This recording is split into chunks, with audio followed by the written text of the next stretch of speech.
Car seat safety is an important part of keeping your child safe, and basic education on the matter is often provided by Niswonger Children's Network. And here with safety tips when it comes to your child's car seat is Pediatric Trauma Injury Prevention Coordinator Tiffany Alford. Tiffany, thank you so much for being here. Thank you for having me. And I understand you brought some friends. These are fantastic visuals for what we're talking about today. So you told me a little bit before we started you're kind of a car seat nerd, and tell me why.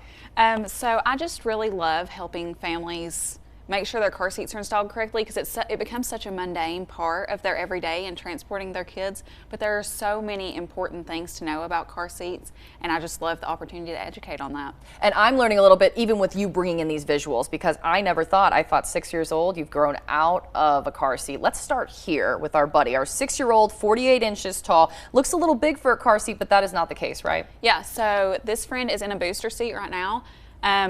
In the state of Tennessee, the law is that you have to be in a booster seat until you're 4 feet 9 inches or 9 years old. So we always recommend 4 feet 9 inches regardless of what age they are, because that's best practice. That's going to keep them safest the longest.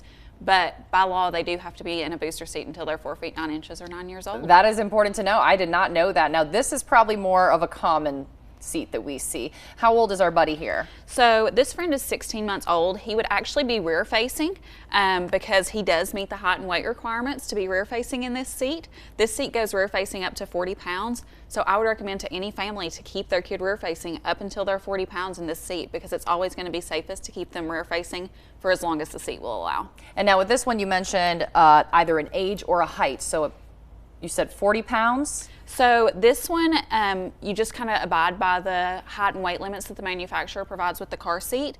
They can't be in it until they meet the minimum height and weight, but the best idea is always going to be keeping them in it until they meet the highest. Can you mention the benefits of being rear facing versus front facing? Rear facing is always the safer option. You and I would be safer if we could ride rear facing, but that might be kind of difficult. Just a tad. Yes.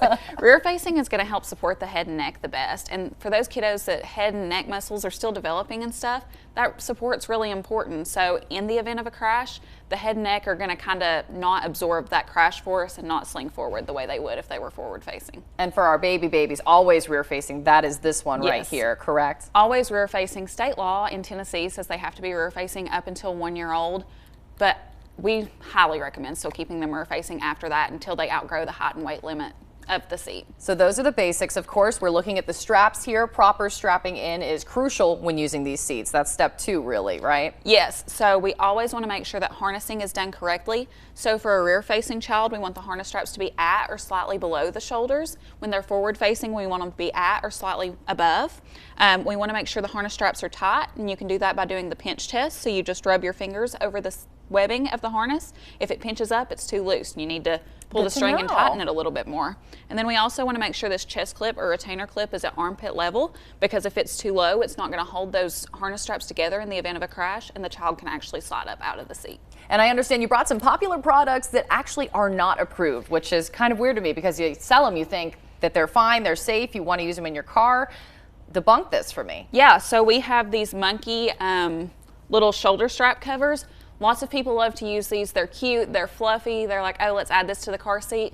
We actually don't recommend using those aftermarket non-approved products. So those things that you just buy on the shelf at Walmart, Target, Amazon are actually not recommended. If it doesn't come in the box with the car seat, we don't recommend using it, because it's not crash tested with the car seat, and there's no way to know that your child would actually be protected the way that the car seat intends in a crash if you use these unapproved products. So items like that could pose a hazard, even though you're doing everything right on the car seat end. Yeah, so it could cause the child to slip out of the harness. Even if you've got everything else correct, it could pose an issue and a potential risk. There is a lot to keep in mind here. I mean, we got a lot of information covered, and before we wrap up, how can other people access this information on a daily basis? Yeah, so there's always information. You can look up your state laws at any time. You can go to the National Highway Traffic Safety Administration website, but you can also reach out to us at Niswonger Children's Hospital. You can reach out to us by phone or by email or through social media channels.